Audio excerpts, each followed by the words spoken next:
Alhamdulillah, wassalatu wassalamu ala Rasulillah wa ala alihi wa ashabihi wa man tabi'ahum bi ihsanin ila yaumiddin. Amma ba'd.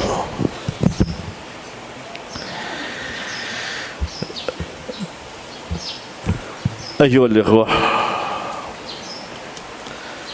pada majelis yang pertama kita telah membahas secara ringkas muqaddimah yang pertama dan muqaddimah yang kedua.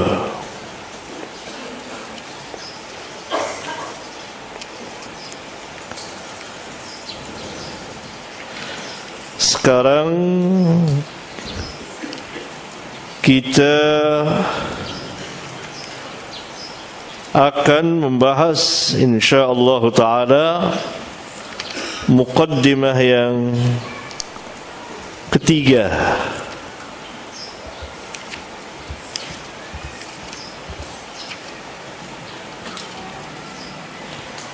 Pada halaman 49.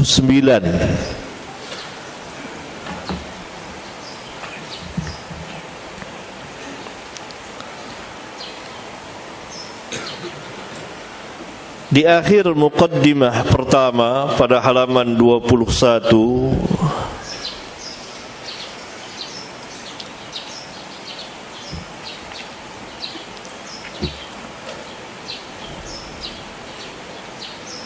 dijelaskan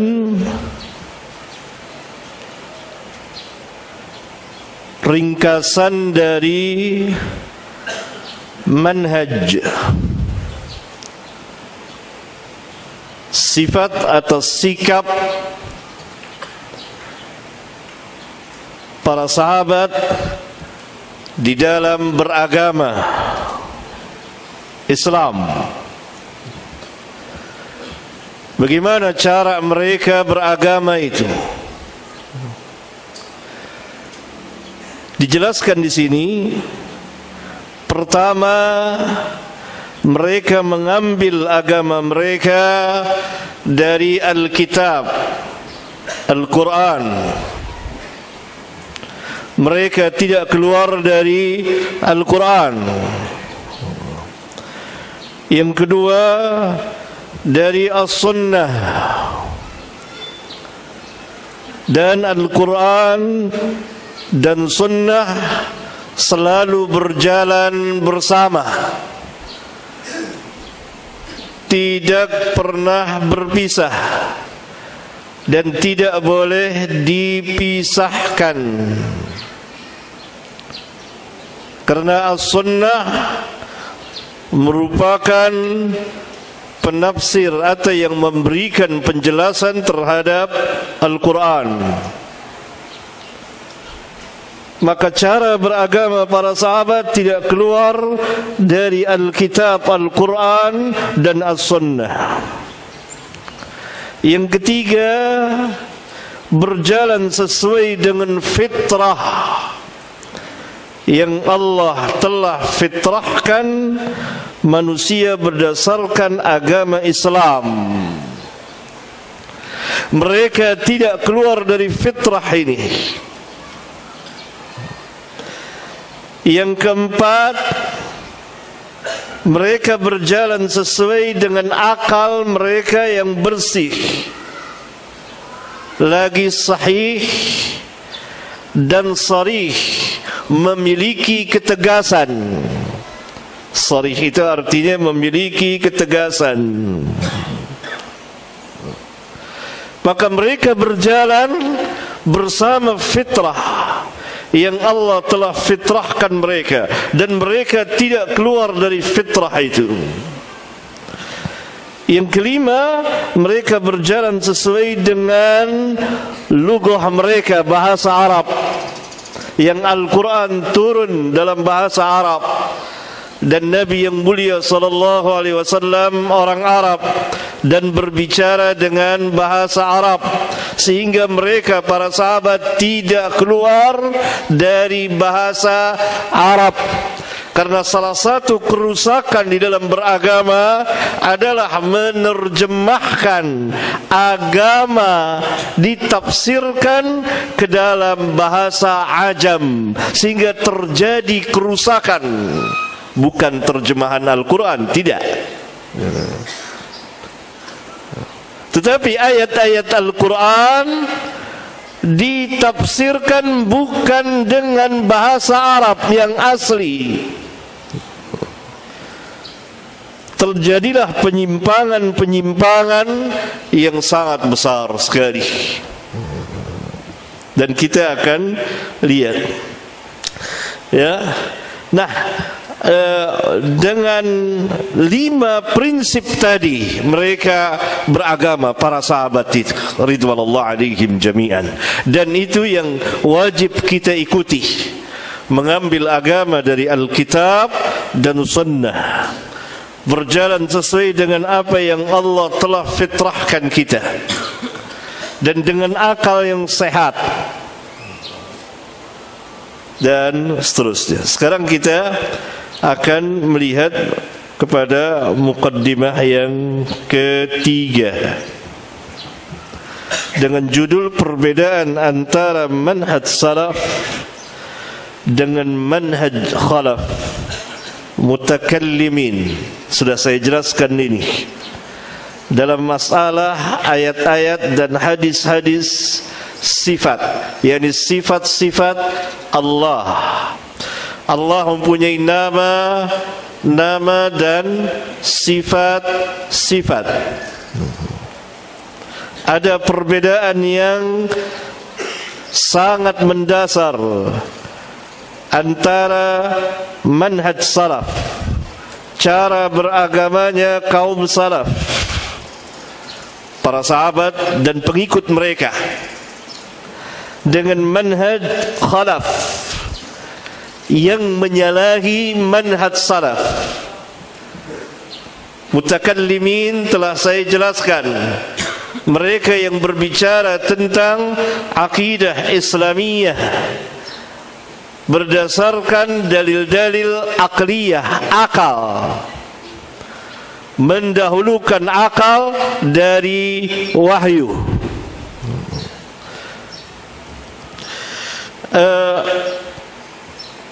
Para sahabat, sebagaimana dijelaskan oleh Al-Imam Ibnul Qayyim rahimahullah ta'ala, lihat catatan kakinya nomor 16, pengambilannya, tidak pernah terjadi perselisihan di antara para sahabat dalam satu pun masalah dari masalah-masalah nama-nama dan sifat-sifat Allah. Mereka semuanya telah menjadi satu kalimat dalam mengimani, mentauhidkan nama dan sifat Allah, dari yang pertama sampai yang terakhir. Mereka menetapkan apa yang dikatakan oleh Alkitab, Al-Quran dan As-Sunnah atau Al-Hadis tentang nama dan sifat Allah. yakni para sahabat telah membaca Al-Quran sebelum kita. Ketika mereka melewati ayat-ayat sifat tentang sifat-sifat Allah, seperti yang nanti akan sebagiannya kita baca, tidak ada seorang pun di antara mereka yang mengomentarinya, yang menafsirkannya seperti tafsir kaum mutakallimin. Mereka melewati ayat-ayat sifat dan mereka mengimaninya, dan mereka menetapkannya apa adanya seperti yang difirmankan Allah Subhanahu wa taala. Mereka tidak mengatakan, oh arti ayat ini begini maknanya. Tidak. Hal itu menunjukkan bahwa mereka sepakat menjadi satu kalimat dalam mengimani sifat-sifat Allah Subhanahu wa taala. Berbeda dengan ahli bid'ah yang telah menyelisihi manhaj atau sikap cara beragama mereka. Ahli bid'ah telah melakukan apa? Tahrif atau ta'wil yang batil, merubah makna yang hak dari ayat dan hadis kepada makna yang batil. Kemudian ta'til. Ta'til artinya menghilangkan sifat-sifat Allah atau membatasinya hanya beberapa sifat saja. Seperti yang kita kenal dari kecil sifat 20. Padahal sifat Allah tidak terbatas. Sifat Allah banyak sekali. Karena setiap nama mengandung sifat, tidak sebaliknya. Yang Allah Subhanahu wa taala beritahukan kepada kita, Allah mempunyai 99 nama, 100 dengan nama Allah. Itu bukan merupakan batasan. Itu yang Allah beritahukan di dalam Al-Quran dan diberitahukan sebagiannya oleh Nabi yang mulia alaihi salatu wassalam di dalam hadis yang kita kenal dengan Al-Asma'ul Husna. Dan sifat-sifatnya banyak sekali. Nah, Ahlus Sunnah, ahli bid'ah saya maksudkan, itu menghilangkan sifat-sifat Allah atau membatasinya. Seperti sifat 20 gitu. Atau yang ketiga, halaman 50, mereka membuat tamtsil. Apa arti tamtsil? Menyerupai atau menyamakan sifat Allah dengan sifat makhluknya.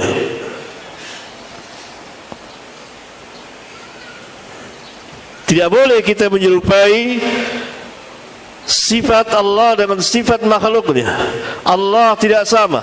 Laisa kamitslihi syai'un wa huwas samiul basir. Dan dia Allah tidak sama, tidak serupa dengan sesuatu pun juga. Dan dia maha mendengar lagi maha melihat.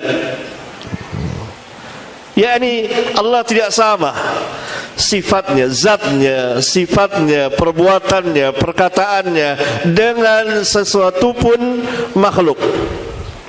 Dan tidak ada satupun makhluk yang sama dan menyerupai Allah Subhanahu wa ta'ala. Takyif yaitu bertanya bagaimanakah sifat Allah Subhanahu wa ta'ala. Ini tidak boleh. Maka kaum salaf membina akidah mereka tentang nama dan sifat Allah.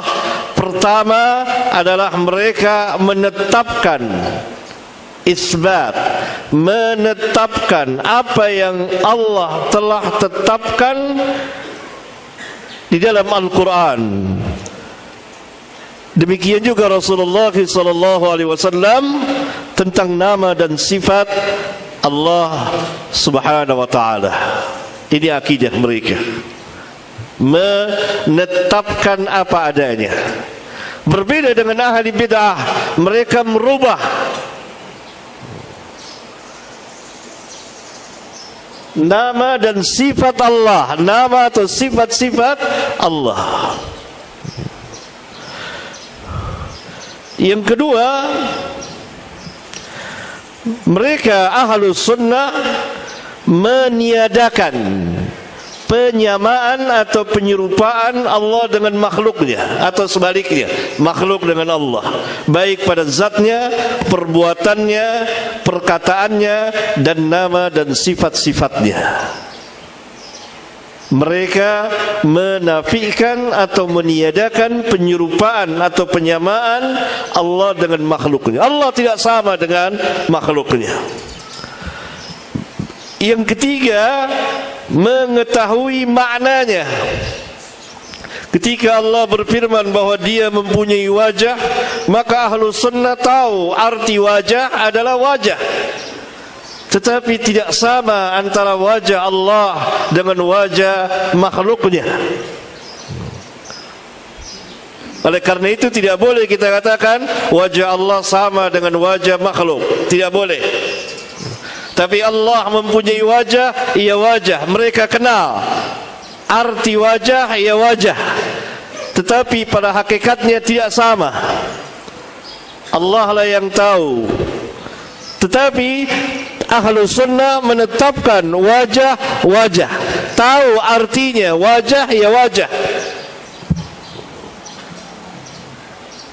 Yang dinafikan oleh ahlu sunnah penyamaan, penyerupaan dengan wajah makhluknya. Itu yang ketiga.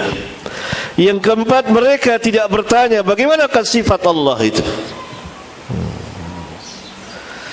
Kalau ahli bid'ah, mereka katakan bahwa mereka meniadakan sifat wajah bagi Allah Subhanahu wa taala. Mereka katakan bahwa itu zat Allah, diri Allah, bukan wajah Allah Subhanahu wa taala.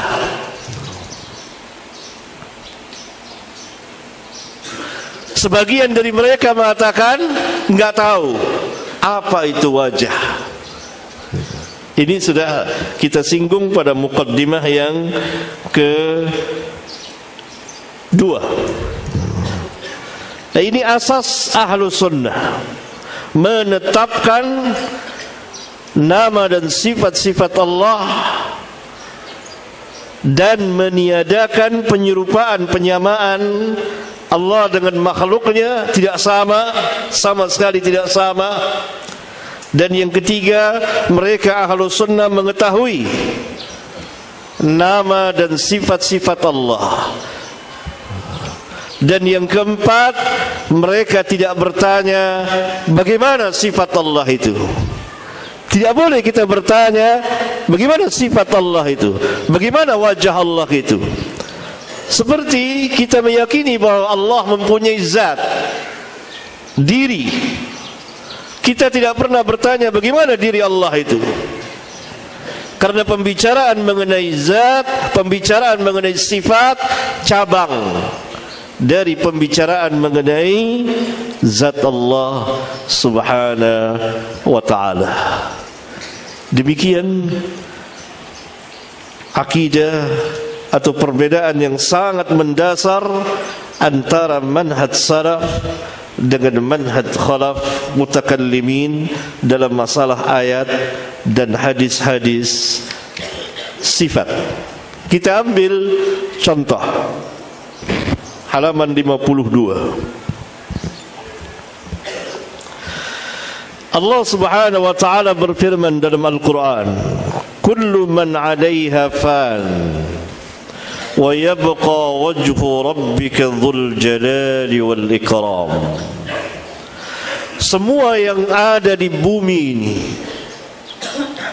yakni di dunia ini, pasti akan binasa, akan punah, fana.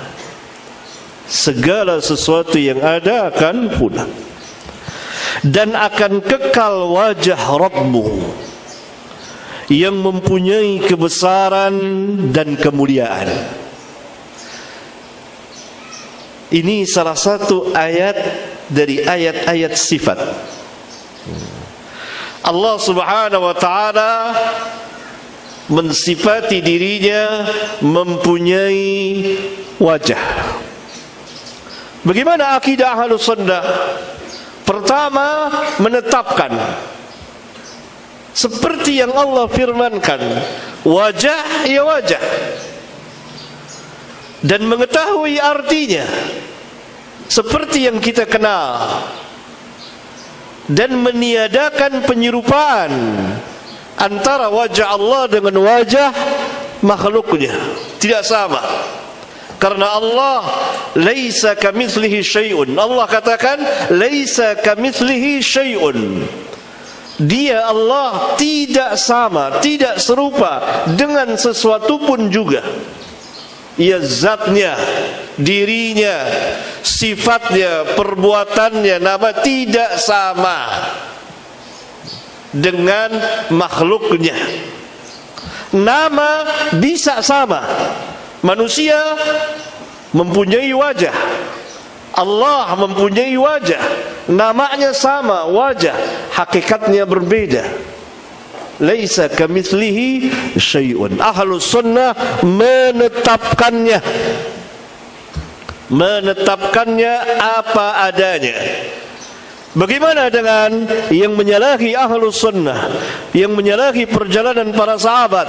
Mereka tidak menetapkan Allah mempunyai wajah, tetapi mereka rubah ayat ini. Wajah ini mereka rubah dengan zat diri Allah. Terjadilah perubahan makna Al-Quran ini. Wajah mereka artikan dengan diri, bukan wajah. Ahlus sunnah tidak menetapkannya apa adanya. Tadi di awal sudah saya katakan bahwa para sahabat ridwanullah alaihim jami'an berjalan sesuai dengan fitrah yang Allah fitrahkan kepada mereka.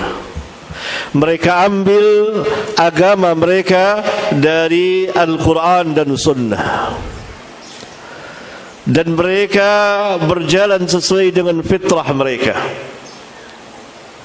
dan dengan akal mereka yang sahih, yang sehat, yang memiliki ketegasan, yang bersih, dan dengan bahasa mereka, karena Al-Quran dalam bahasa Arab.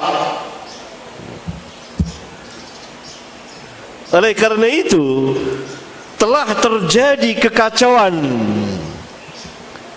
pada ahli bid'ah ketika mereka merubah wajah Allah dengan arti diri Allah, menyalahi kaidah bahasa Arab. Allah Subhanahu wa taala berfirman pada halaman 56 dan 57, saya jelaskan situ.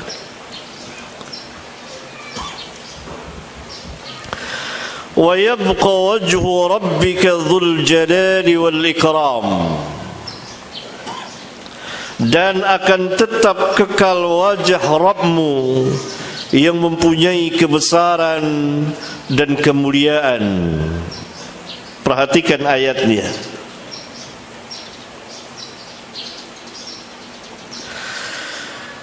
Lafaz wajhu itu dengan huruf dhammah marfu'.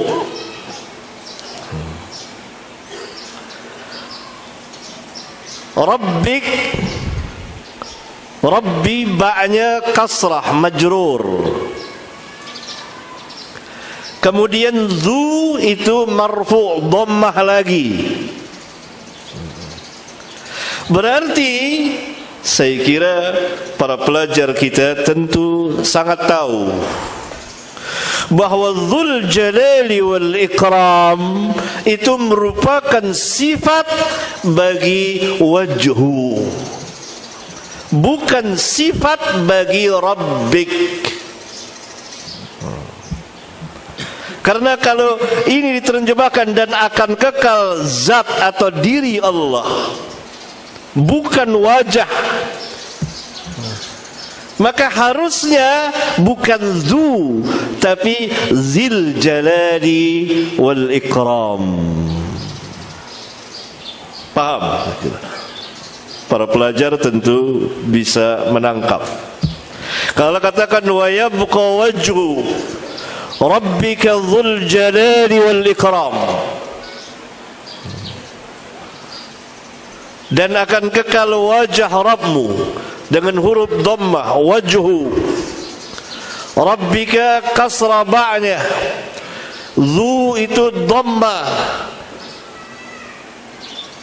berarti dzul jalali wal ikram kembali kepada wajah, dan akan kekal wajah Rabbmu yang mempunyai kebesaran dan kemuliaan. Ayat yang mulia ini jelas, tegas, terang menjelaskan bahawa salah satu sifat, yakni masuk sifat zat Allah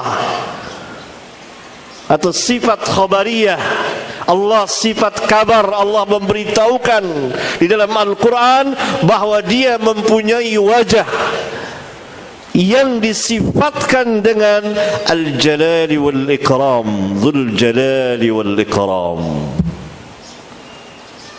Para sahabat dan tabi'in, mereka berjalan sesuai dengan kaidah-kaidah bahasa Arab, tidak keluar sesuai dengan yang Allah firmankan.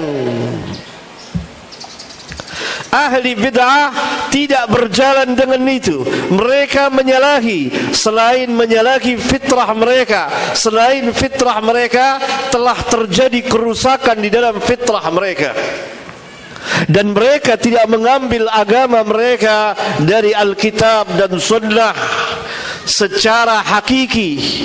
Oleh karena itu Al-Quran dan Sunnah mereka tahrif, mereka rubah maknanya. Contohnya ayat yang mulia ini, mereka terjemahkan bukan wajah tapi zat atau diri. Itu lain lagi ayatnya. Allah mempunyai zat, jelas zat Allah. Kemudian Allah sifatkan bahawa Dia mempunyai wajah di dalam ayat yang mulia ini bersama ayat-ayat yang lain. Wa yabqa wajhu rabbika dzul jalali wal ikram. Dan ayat yang mulia ini tidak bisa ditakwil, dirubah wajhu artinya menjadi zat, karena akan menyalahi bahasa Arab itu sendiri. Yang Al-Quran turun dalam bahasa Arab.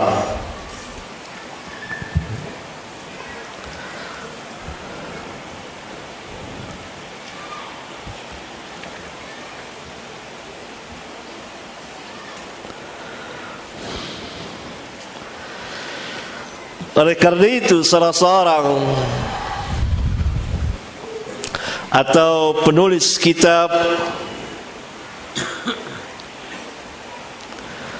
I'tiqad Ahlus Sunnah wal Jamaah pada halaman 26 dan 27, lihat di kitab saya halaman 55. Dia menafsirkan wajah itu dengan zat. Perhatikan perkataannya, walaupun dalam ayat ini dikatakan wajah, yang dalam bahasa Arab artinya muka, tetapi sahabat-sahabat Nabi tidak repot soal itu, karena mereka tahu bahawa yang dimaksud dengan wajah dalam ayat ini ialah zatnya, sesuai dengan sastra Arab, di mana biasa dipakai perkataan yang menunjukkan juz, bagian, tetapi yang dimaksud adalah kulnya, yakni secara keseluruhannya. Ini tokoh mutakallimin di Indonesia, Malaysia, Brunei dan sekitarnya, yang mewakili yang lainnya, menerjemahkan, menafsirkan wajah dengan zat. dan kitabnya sangat masyhur, terkenal. Bagi mereka yang tidak tahu bahasa Arab atau belum mengerti bahasa Arab dengan pengertian dan pemahaman yang benar, yang berjalan sesuai dengan kaidah-kaidah bahasa Arab, di mana Al-Quran diturunkan dalam bahasa Arab yang jelas dan nyata, dan Nabi kita SAW berbicara dengan bahasa Arab yang sangat fasih. Demikian juga para sahabat radhiyallahu anhum, maka pasti mereka akan percaya saja dan menerima dengan pasrahnya, terkagum-kagum sambil mengangguk-anggukkan kepala, membenarkan apa yang ditulis oleh pengarang kitab I'tiqad Ahlus Sunnah wal Jamaah. Padahal pada hakikatnya perkataan tersebut yang merupakan keyakinan i'tiqad menyalahi Alkitab, menyalahi As-Sunnah, menyalahi perjalanan salafun as-salihin, dan menyalahi kaidah-kaidah bahasa Arab tadi, yang sebetulnya tidak tersembunyi baginya bahasa atau sastra Arab. Tetapi apa yang membuatnya menyimpang dari kaidah-kaidah bahasa Arab kalau bukan terjadi kerusakan pada manhajnya? Kan jelas dia mengatakan bahwa wajah dalam ayat ini adalah zat,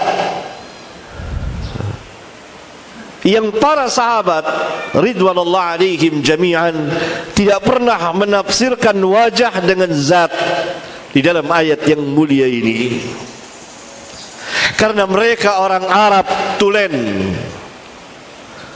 dan mereka tidak perlu repot-repot menterjemahkan wajah dengan zat. Wajah adalah wajah. Ya, ini salah satu contohnya. Dan dari salah seorang pembesar mutakallimin di negeri kita ini dan sekitarnya, dan kitabnya cukup terkenal, dan di sini saya bawakan dan saya sanggah contoh yang lain pada halaman 59.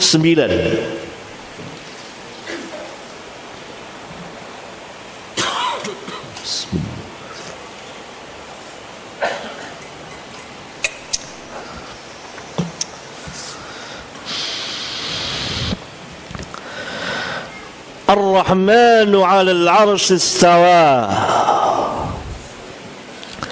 Ar-Rahman, yakni Allah di atas arsy, dia bersemayam, yakni berada di atas arsy yang sesuai dengan kebesaran dan kemuliaannya. Kemudian firman Allah, inna rabbakumullahu alladhi khalaqas samawati wal arda fi sittati ayyamin thumma istawa 'alal 'arsy. Sesungguhnya Rabb kamu adalah Allah yang telah menciptakan langit dan bumi dalam 6 hari. Kemudian dia istiwa di atas arsy. Surat Al-A'raf. Kemudian Allah Subhanahu wa taala mengulang di beberapa tempat firman-Nya, "Tsumma istawa 'alal 'arsy." Kemudian dia istiwa di atas arsy. Di 6 tempat dalam Al-Quran. Saya jelaskan pada halaman 61.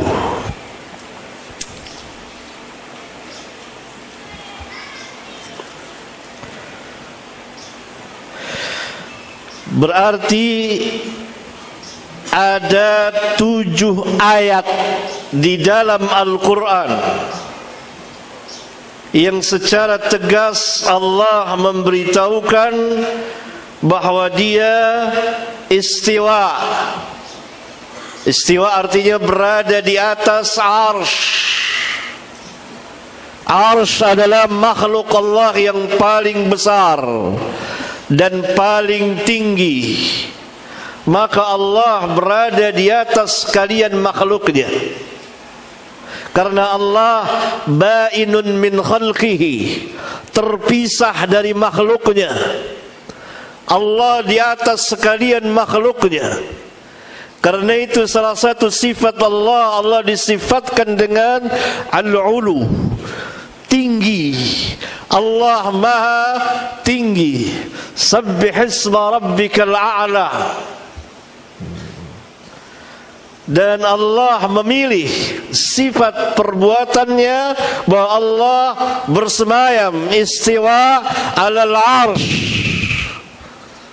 Sehingga wajib bagi setiap muslim dan muslimah, kalau ditanya di mana Allah, dia menunjuk ke atas, fis sama, di atas langit, yakni di atas arsy-Nya, sesuai dengan yang Allah beritahukan kepada makhluknya, kepada manusia, kepada jin dan manusia, kepada seluruh makhluknya.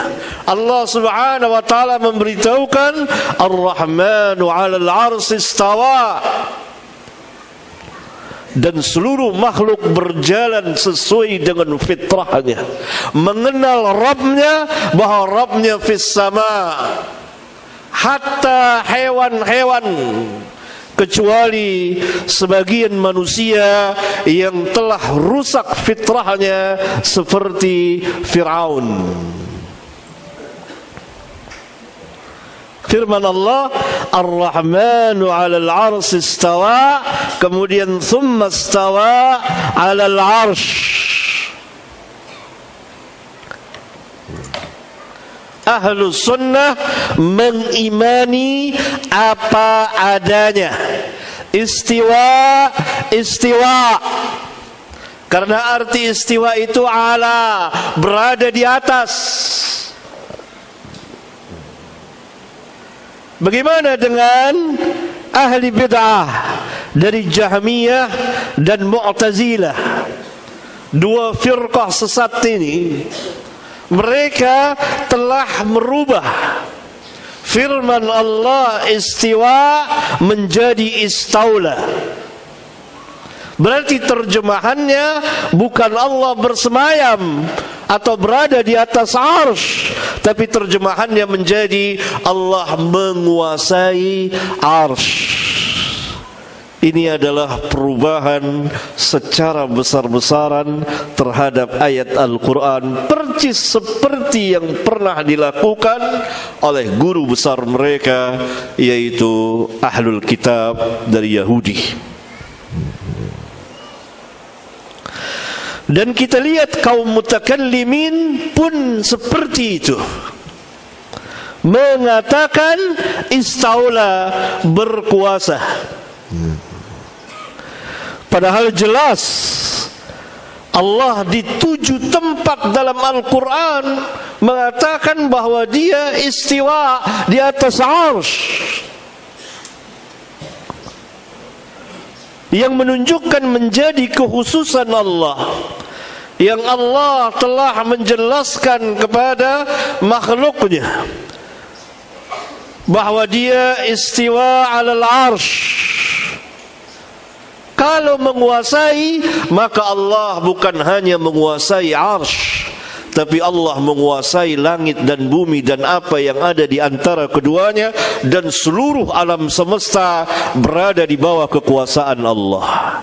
Akan tetapi ketika Allah berfirman Ar-Rahman, Ar-Rahmanu 'alal 'arsy istawa, Allah ingin memberitahukan kepada kita bahwa Dia bersemayam istiwa 'alal 'arsy, yang sesuai dengan kebesaran dan kemuliaan serta ketinggiannya, tidak sama dengan makhluknya. Walam yakul lahu kufuwan ahad, laisa kamitslihi syai'un wa huwas samiul basir. Di 7 tempat dalam Al-Quran dengan tegas memakai lafaz istiwa. Belum lagi ayat-ayat yang lain yang nanti akan kita lihat. Dan begitulah cara beragamanya salafun as-salihin, dari para sahabat dan tabi'in dan tabi'ut tabi'in, termasuk para imam, di antaranya al-Imam Abu Hanifah, Malik, Syafi'i, Ahmad dan lain-lain ridwanullah alaihim jami'an.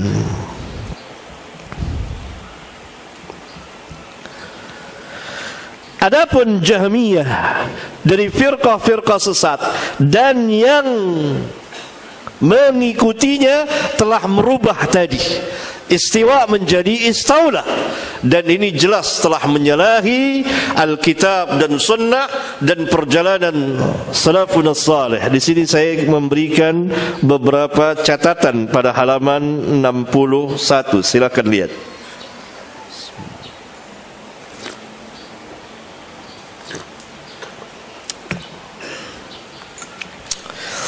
yakni kembali kita melihat kepada bahasa Arab dengan mengikuti kaidah-kaidahnya dan perkataan para imam ahli bahasa,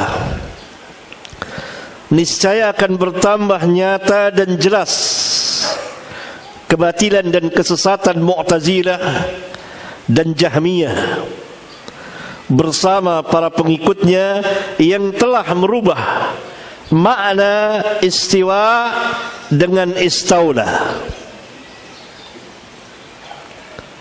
Yang membawa kitabnya silakan lihat. Pertama, catatan pertama menurut bahasa Arab, di mana Al-Quran diturunkan dalam bahasa Arab yang nyata dan jelas. Apabila kata kerja fi'il dimutaaddikan oleh huruf ala, thumma istawa 'alal 'arsy, sesudah kalimat istiwa ada huruf ala, maka tidak dapat dipahami kecuali berada di atas. Contohnya seperti firman Allah, wastawat 'alal judi, maka berhentilah, berlabuhlah kapal Nabi Nuh di atas bukit Judi. Di situ juga mempergunakan lafaz istawat. Apakah kita akan terjemahkan bahwa kapal Nabi Nuh menguasai bukit Judi? Tentu akan menyalahi bahasa. Kita akan terjemahkan wastawat 'alal judi, bahwa kapal Nabi Nuh itu berlabuh di atas bukit Judi. Ada kata kerja wastawat, kemudian ada huruf ala, dan itu dalam bahasa Arab tidak dapat tidak, itu menunjukkan berada di atas. Oleh karena itu ketika mereka Mu'tazilah, Jahmiyah menterjemahkan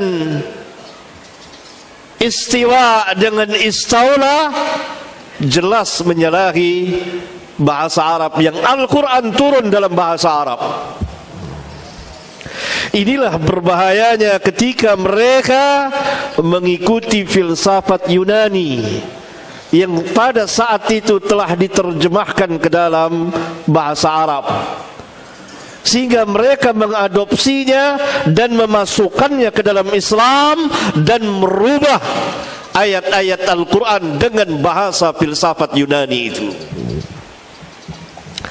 Pada halaman 62, salah seorang imam ahli bahasa Arab yang bernama Abul Abbas Tha'lab pernah berkata, menterjemahkan istawa 'alal 'arsy sama dengan adalah ala, yakni dia berada di atas, bukan bersama atau di bawah, tidak, ala. Berarti Ar-Rahmanu 'alal 'arsy istawa, itu betul-betul Allah berada di atas 'arsy-Nya, di atas sekalian makhluknya. Tidak seperti perkataan Mu'tazilah dan Jahmiyah, Allah berada di mana-mana. Berarti Allah ada di pasar, berarti Allah ada di tempat-tempat yang tidak baik. Maha suci Allah dari apa yang mereka katakan dan sifatkan. Allah ba'inun min khalqihi, zatnya berada di atas sekalian makhluknya, tapi ilmu Allah meliputi segala sesuatunya. Kemudian Al-Imam Abul Abbas telah menjelaskan beberapa lafaz yang terkait dengan lafaz istiwa, mengatakan hadzal ladzi na'rifu min kalamil Arab. Inilah yang kami kenal dari perkataan orang-orang Arab. Berarti makna istiwa, Ar-Rahmanu 'alal 'arsy istawa dengan istawla sama sekali tidak pernah dikenal di dalam bahasa Arab. Arti istiwa itu istawla tidak pernah dikenal. Istawla itu diterjemahkan, istiwa itu diterjemahkan istawla, sama sekali tidak pernah dikenal di dalam bahasa Arab. Ini kata imam ahli bahasa Arab. Oleh karena itu Al-Imam Ibn Khuzaimah di dalam kitabnya Kitabut Tauhid, beliau mengatakan, maka kami beriman. Ini akidah. Kami beriman kepada kabar, yakni berita dari Allah Jalla wa'ala, bahwa sesungguhnya pencipta kami Allah istiwa di atas arsy-Nya. Kami tidak akan merubah firman Allah, dan kami tidak akan mengucapkan perkataan yang tidak pernah dikatakan Allah kepada kami, sebagaimana kaum Mu'attilah. Mu'attilah itu adalah kaum yang menghilangkan sifat-sifat Allah, seperti Jahmiyah yang telah mengatakan sesungguhnya Allah istaula. Lihat, mereka mengatakan sesungguhnya Allah istaula, menguasai arsy, bukan istiwa. Maka mereka telah merubah perkataan, yakni mereka merubah firman Allah yang tidak pernah dikatakan atau diperintah Allah kepada mereka, seperti perbuatan Yahudi tatkala mereka diperintah mengucapkan hittatun. Hittatun dalam Al-Quran itu artinya ampunkanlah dosa-dosa kami. Maka mereka orang-orang Yahudi mengucapkan hintah, hintah, hintah, gandum, gandum, gandum. Mereka rubah hittatun menjadi hintah. Mereka Yahudi telah menyalahi perintah Allah Jalla wa'ala, maka seperti itulah Jahmiyah telah menyalahi perintah Allah. Karena mereka merubah ketika Allah mengatakan Ar-Rahmanu 'alal 'arsy istawa, kemudian Allah katakan tsumma istawa 'alal 'arsy, di 6 tempat, jumlah semuanya di 7 tempat. Kemudian mereka rubah istiwa menjadi istaula, persis sama dengan perbuatan Yahudi ketika Allah memerintahkan mereka mengucapkan hittatun, mereka ganti menjadi hintah, hintah, hintah, gandum, gandum, gandum. Karena orang Yahudi, seperti pembahasan kita pada bulan yang lalu, pada majelis yang pertama, di mukaddimah yang pertama dan kedua, adalah termasuk orang-orang pertama yang melakukan tahrif, perubahan terhadap kitabullah, Al-Quran, Taurat dan Injil. Kedua, catatan kedua pada halaman 63. Silakan lihat.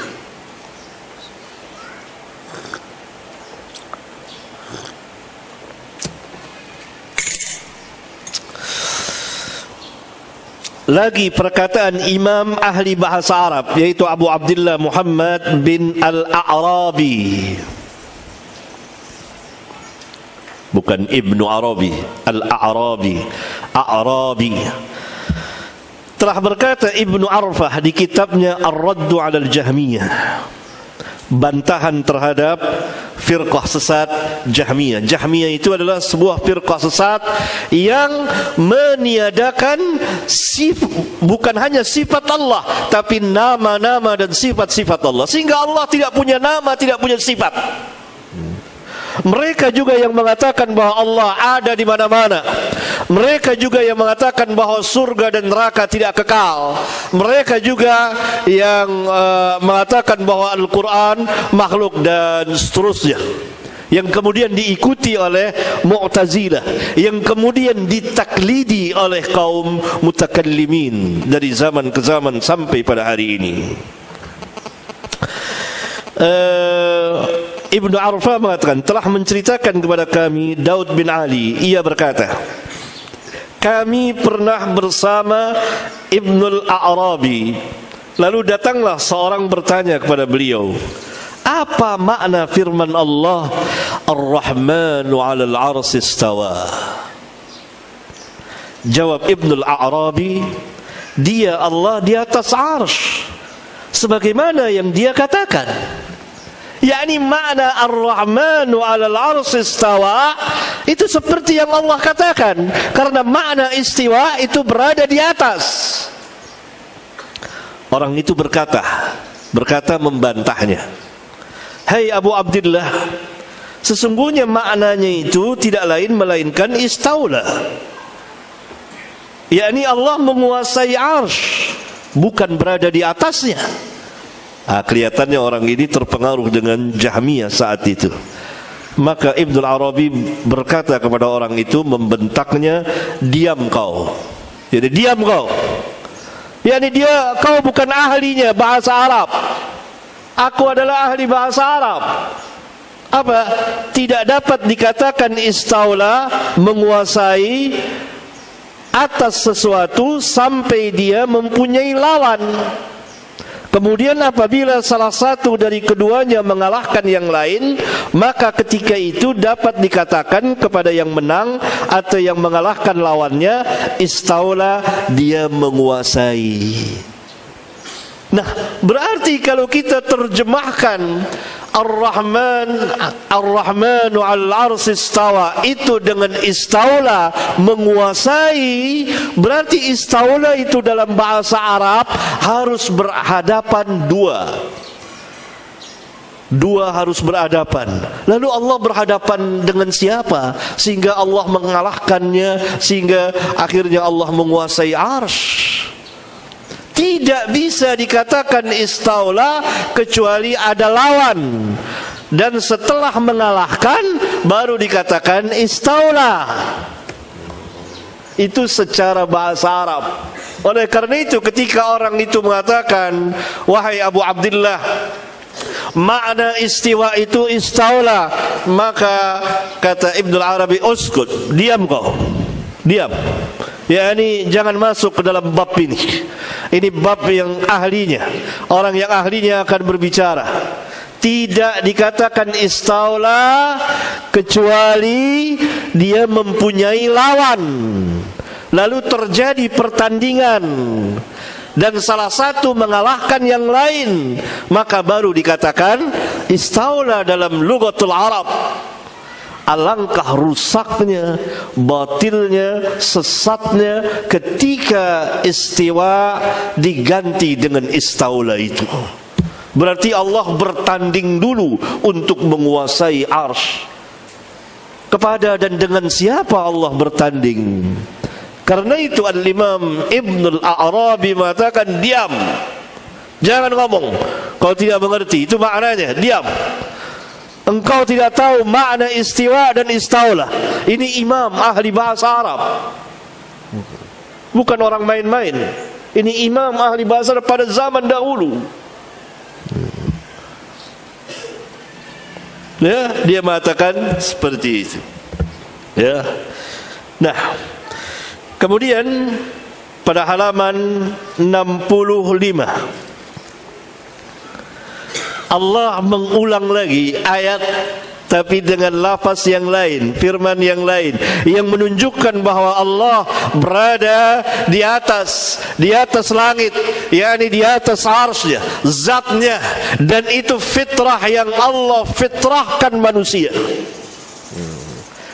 Tanyakan kepada diri kita, bahkan kepada seluruh manusia, ketika dia mengatakan ya Allah, kemana hatinya? Ke depan, ke belakang, ke kanan, ke kiri, atau ke atas? Kalau dia jujur, dia akan jawab bahwa hatinya ke atas. Ini menunjukkan bahwa Rabbul Alamin telah memfitrahkan manusia mengetahui zat Rabbnya berada di atas. Persis seperti yang Allah firmankan, Ar-Rahmanu 'alal 'arsy istawa. Namun ketika kita menyalahi cara beragama para sahabat, maka terjadilah kerusakan di dalam beragama kita. Tidak dapat tidak. Allah Subhanahu wa taala berfirman, أأمنتم من في السماء أن يخسف بكم الأرض فإذا هي تمور أم أمنتم من في السماء أن يرسل عليكم حاسبا فستعلمون كيف نذير. Apakah kamu merasa aman terhadap zat yang di atas langit, bahwa dia akan menenggelamkan kamu ke dalam bumi, maka tiba-tiba bumi itu bergoncang? Ataukah kamu memang merasa aman terhadap zat, yakni Allah yang di atas langit, bahwa dia akan mengirim kepada kamu angin yang mengandung batu kerikil, maka kamu akan mengetahui bagaimanakah ancamanku. Surat Al-Mulk ayat 16 dan 17. Al-Imam Ibn Khuzaimah di kitab Tauhidnya mengatakan, bukankah dia telah memberitahukan kepada kita, wahai orang yang berakal, wahai orang yang berakal, bukankah Allah telah memberitahukan kepada kita bahwa pencipta langit dan bumi dan segala sesuatu yang ada di antara keduanya, dalam dua ayat ini sesungguhnya dia Allah di atas langit. Karena Allah katakan, aamintum man fis sama ay yakhsifa, aamintum man fis sama ay yursila. Man kembali kepada Allah, ay yakhsifa ay yursila, domirnya huwa, dia siapa? Ahli bid'ah celaka menerjemahkannya malaikat, merubah ayat ini, padahal kata ganti dia itu kembali kepada dia sama dengan adalah Allah.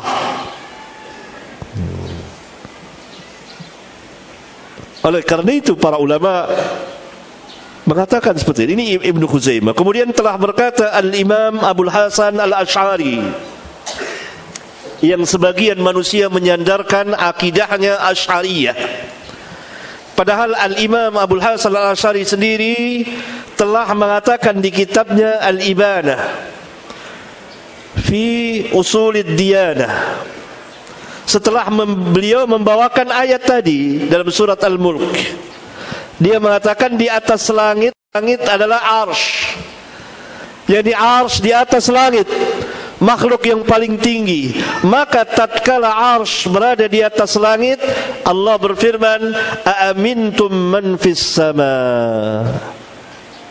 karena sesungguhnya Allah istiwa di atas arsy yang berada di atas langit, dan setiap yang tinggi itu dinamakan langit. Maka arsy berada di atas langit, bukan yang dimaksud ketika Allah berfirman aamintum man fis sama, yakni seluruh langit, tetapi yang Allah maksudkan adalah arsy yang berada di atas langit, yakni Allah berada di atas arsy-Nya.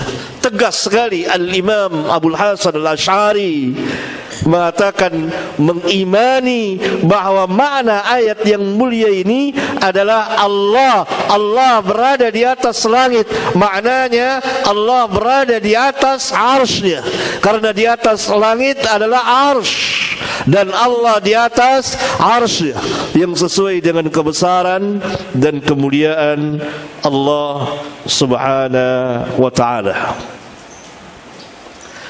Halaman 57 ayat yang lain, Allah Subhanahu wa taala berfirman, yakhafuna rabbahum min fawqihim wa yaf'aluna ma yu'marun. Mereka, para malaikat, takut kepada Rabb mereka yang berada di atas mereka, yang berada di atas mereka, dan mereka mengerjakan apa-apa yang diperintah oleh Allah. Lagi-lagi dikembalikan kepada bahasa Arab. Kata ulama, lafaz fauqa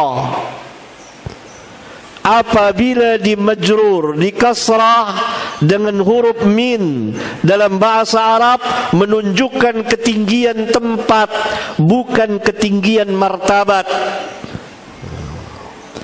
Allah berfirman, yakhafuna rabbahum. Mereka, para malaikat, sangat takutnya kepada Allah, Rabb mereka. Min fawqihim, min fawqihim, min fawqihim, yang berada di atas mereka, tempatnya di atas mereka, di atas kalian makhluknya.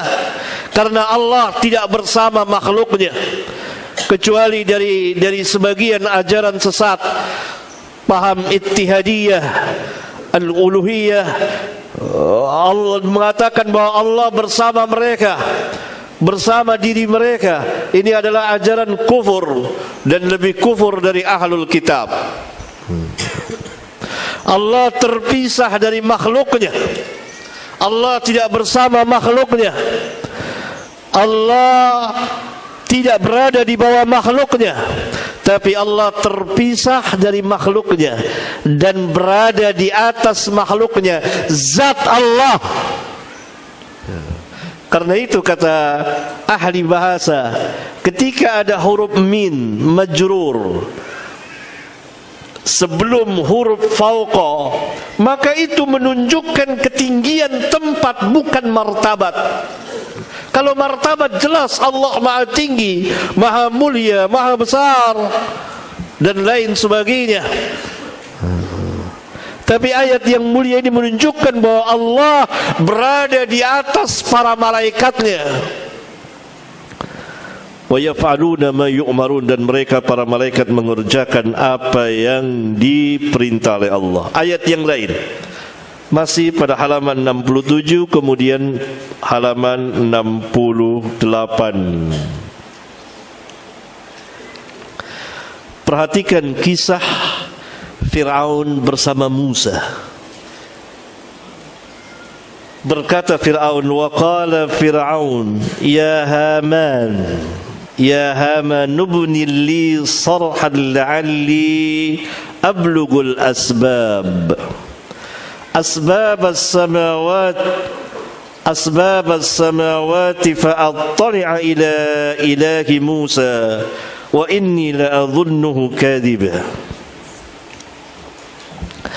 Berkata Fir'aun kepada ketua menterinya, namanya Haman, hai Haman, buatkanlah untukku satu bangunan yang tinggi, satu bangunan yang tinggi, supaya aku dapat mencapai jalan-jalan, yaitu jalan-jalan menuju ke atas, supaya aku dapat melihat Tuhannya Musa, karena sesungguhnya aku mengira dia telah berbohong.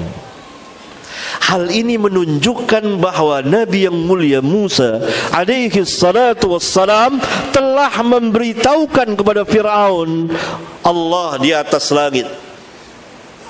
Ketika Fir'aun bertanya, di mana Allah? Di atas. Oleh karena itu Fir'aun, karena kekufurannya, kesombongannya, kedurhakaannya, memerintahkan kepada menterinya, buat bangunan yang tinggi, saya mau melihat Tuhannya Musa. Itu kan menunjukkan bahwa Musa alaihi salatu wassalam telah memberitahukan Allah ada di atas. Sebab kalau Musa mengatakan Allah ada di diri kita, Allah ada di mana-mana, tentu Fir'aun akan mencari ke pasar-pasar Bani Israel, ke rumah-rumah Bani Israel, ke istananya dan lain sebagainya. Tapi Musa mengatakan Allah fis sama, Allah zatnya ada di langit. Maka dengan sombongnya Fir'aun mengatakan, hai Haman, buatkan bangunan yang tinggi agar aku dapat mencapai jalan ke atas, ke langit, supaya aku dapat melihat Tuhannya Musa. Dan aku yakin dia bohong ini. Gitu. Oleh karena itu para ulama, lihat halaman 69 menafsirkan ayat yang mulia ini. Di antaranya Al-Imam Ibn Khuzaimah, perkataan Fir'aun, sesungguhnya aku menyangka dia itu telah berdusta, terdapat dalil sesungguhnya Musa telah memberitahukan kepada Fir'aun bahwa Rabbnya Allah Jalla wa'ala berada di tempat yang tinggi dan di atas. Itu pertama. Kedua, Imam Abul Hasan Al-Asy'ari lagi, yang banyak yang menyandarkan kepada beliau bermadhab dengan madhab Asy'ariyah, mengatakan di kitabnya Al-Ibanah, setelah membawakan ayat tentang Fir'aun tadi, beliau mengatakan Fir'aun telah mendustakan Musa. Perhatikan, Fir'aun telah mendustakan Musa tentang perkataan Musa, sesungguhnya Allah berada di atas langit, yang menunjukkan bahwa Musa berkata kepada Fir'aun, Allah di atas langit, di sana, di atas arsy-Nya. Kemudian Al-Imam Ad-Darimi, yang namanya Uthman bin Sa'id, di kitabnya Ar-Raddu 'ala Al-Jahmiyah, bantahan terhadap Jahmiyah, setelah membawakan ayat tadi, beliau mengatakan di dalam ayat ini terdapat keterangan yang sangat jelas dan dalil yang nyata bahwa Musa telah mengajak Fir'aun mengenal Allah. Sesungguhnya Allah berada di atas langit. Tidakkah engkau perhatikan perkataannya, sesungguhnya aku menyangka dia itu telah berdusta, yakni tentang perkataan Musa, sesungguhnya di atas langit itu ada Tuhan Allah. Kemudian Al-Imam Ibn Abdul Bar mengatakan, maka ayat ini menunjukkan sesungguhnya Musa telah mengatakan kepada Fir'aun, Tuhanku di atas langit, sedang Fir'aun menuduhnya berdusta. Dan begitulah para ulama, karena ayat tadi jelas sekali alangkah kufurnya dan durhakanya Fir'aun dan rusaknya fitrahnya ketika dia menyangkal Allah berada di atas langit, ketika dia mendustakan Musa bahwa Allah di atas langit, yakni ketika Musa mengatakan kepada Fir'aun, Allah di atas langit, zat Allah di atas sana, bersama di atas arsy-Nya, Ar-Rahman wal arsy istawa, maka Fir'aun mendustakannya, maka rusaklah. Jadi di antara orang-orang pertama yang mendustakan zat Allah di atas langit adalah Fir'aun, yang selebihnya mengikuti sunnahnya Fir'aun.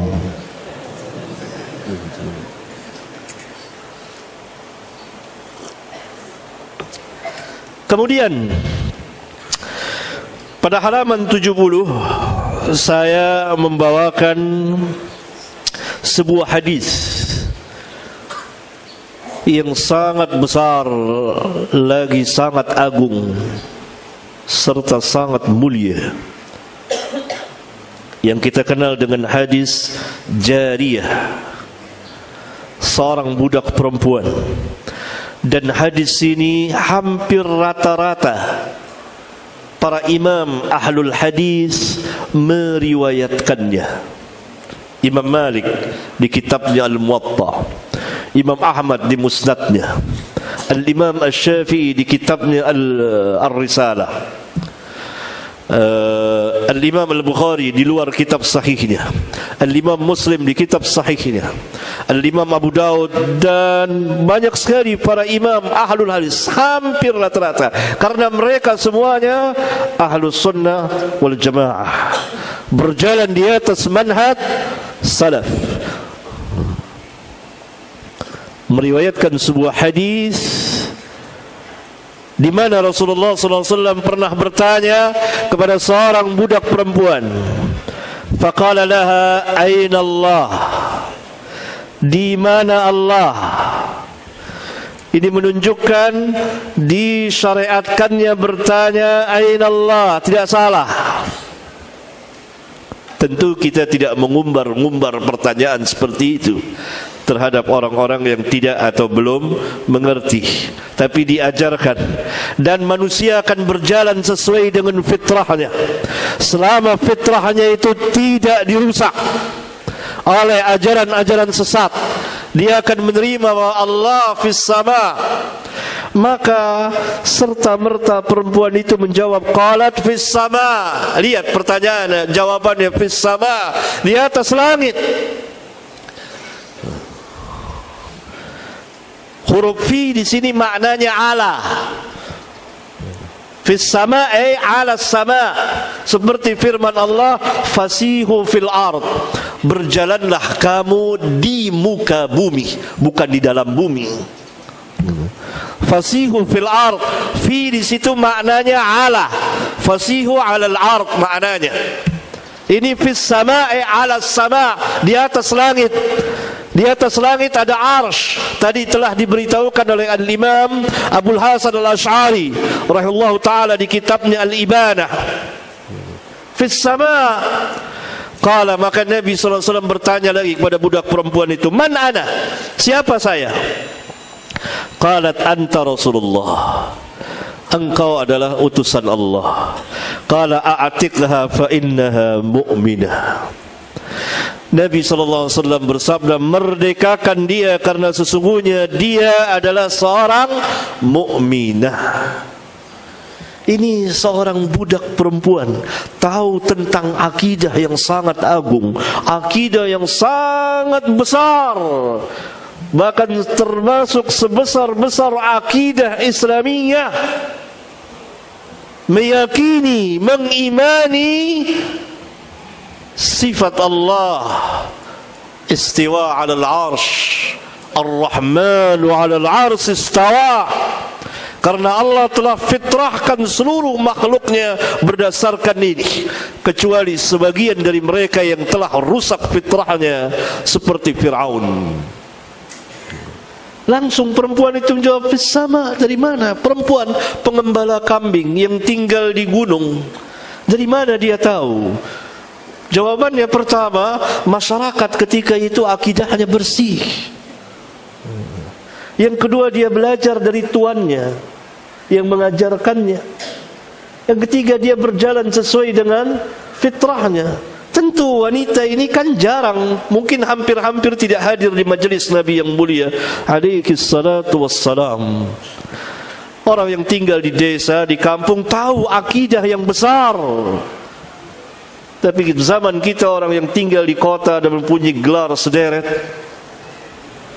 rusak akidahnya, tidak tahu tentang ini. Bahkan sebagian dari mereka tegas jelas membantah dan memustahilkan bahwa Nabi SAW pernah bertanya. Bagaimana kita memustahilkan sesuatu tanpa pembuktian ilmiah? Harus ada pembuktian ilmiah. Tidak boleh serampangan, sembarangan. Karena ketika kita membantah hadis ini, maka pada waktu yang sama kita berhadapan dengan bala tentara para ulama, berhadapan di ramai ini semua. Kita sendirian. Berani kita? Ini para imam, ada Imam Malik, Imam Bukhari, Imam Muslim, Imam Abu Daud, imam kibar, para pembesar imam di dalam Islam. yang meriwayatkan dan mensahihkan hadis ini, kemudian kita tolak hadis ini, maka kita harus berhadapan dengan mereka. Dan kita harus punya bukti ilmiah, tidak semata-mata mustahil. Yani seolah-olah menimbulkan kesan bahwa akan keberadaan Tuhan di satu tempat. Ini syubhat. Karena kalau yang dikatakan tempat bersama makhluk di bawah arsy dan di bawah ini, maka Allah tidak berada di bawah arsy, tidak bersama makhluknya, dan tidak di bawah makhluknya. Tapi Allah di atas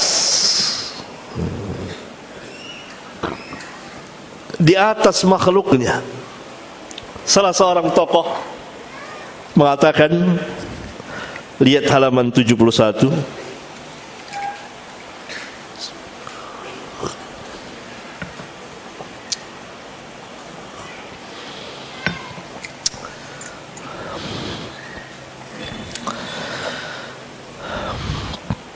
Nabi sering menguji pemahaman umat tentang Tuhan. Ini pun perlu dipertanyakan dalil dan hujjah. Namun beliau tidak sekalipun bertanya aina Allah. Lihat perkataannya. Namun beliau tidak sekalipun bertanya aina Allah, padahal telah ada hadisnya. Tertolaklah riwayat yang menggunakan redaksi itu. Bagaimana dia bisa mengatakan tertolak padahal telah diriwayatkan oleh para imam? Suatu hal yang mustahil baginya, bagi Allah, dan mustahil pula diucapkan Nabi.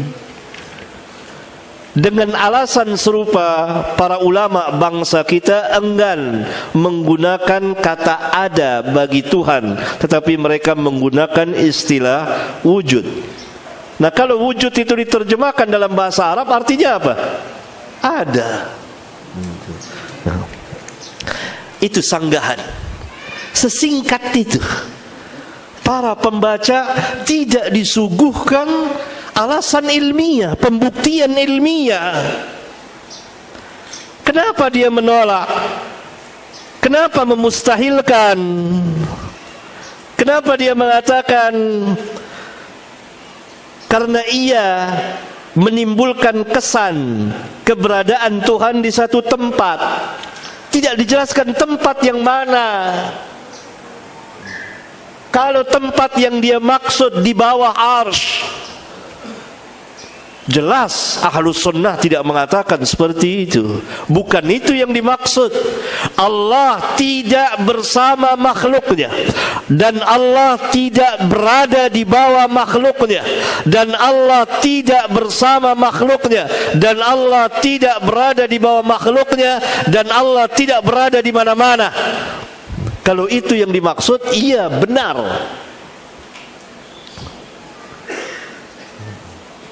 Tetapi kalau yang dimaksud adalah Allah ba'inun min khalqihi, kalau yang dimaksud dengan tempat adalah di atas sekalian makhluknya, itu hak.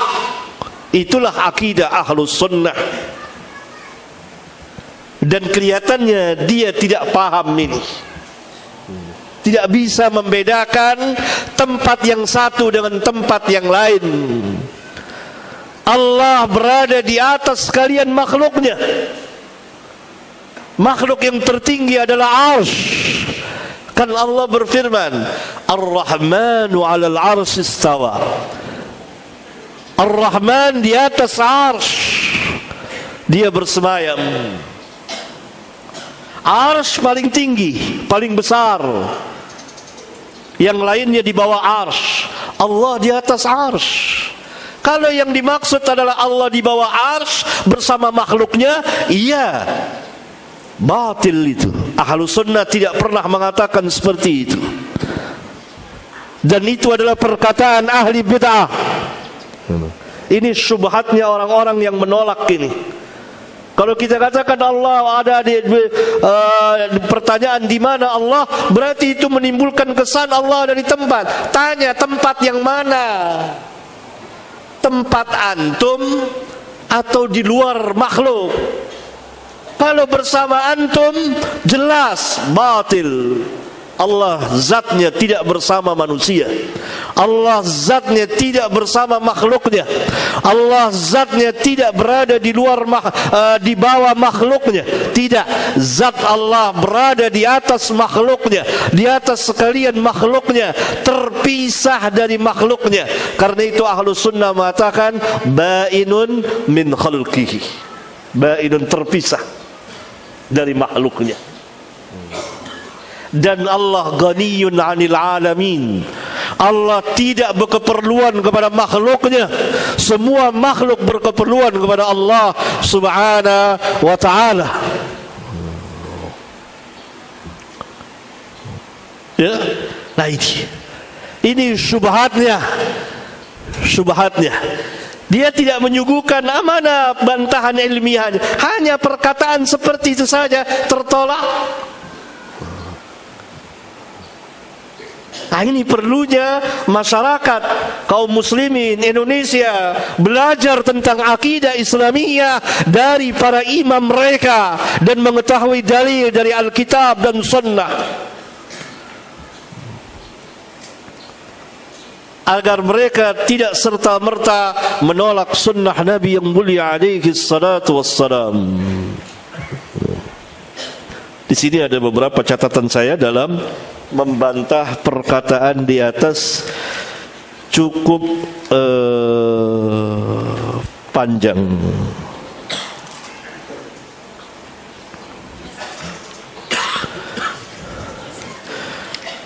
Kemudian pada halaman 75 juga tentang sifat-sifat Allah. Allah mempunyai dua tangan yang sesuai dengan kebesaran dan kemuliaan Allah. Saya jelaskan hadis-hadisnya, cukup panjang. Kemudian sampai halaman 83. Kemudian halaman 84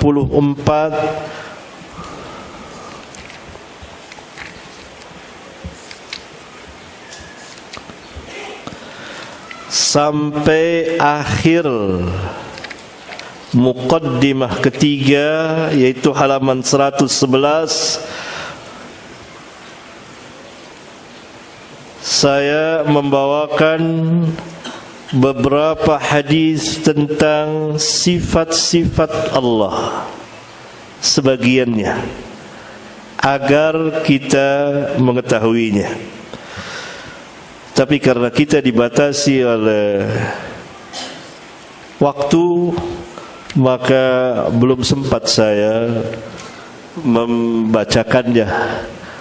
Barangkali pada pertemuan yang akan datang di majelis ini, di Masjid Riyadhus Shalihin, yang mudah-mudahan kita dapat belajar sedikit demi sedikit tentang akidah salaf. Barangkali ini InsyaAllah pada pertemuan yang akan datang kita akan lanjutkan untuk membaca hadis-hadis ini, menamatkan muqaddimah yang ketiga. Barangkali ini. Subhanakallahumma wa bihamdika asyhadu an la ilaha illa anta astaghfiruka wa atubu ilaik. Assalamualaikum warahmatullahi wabarakatuh.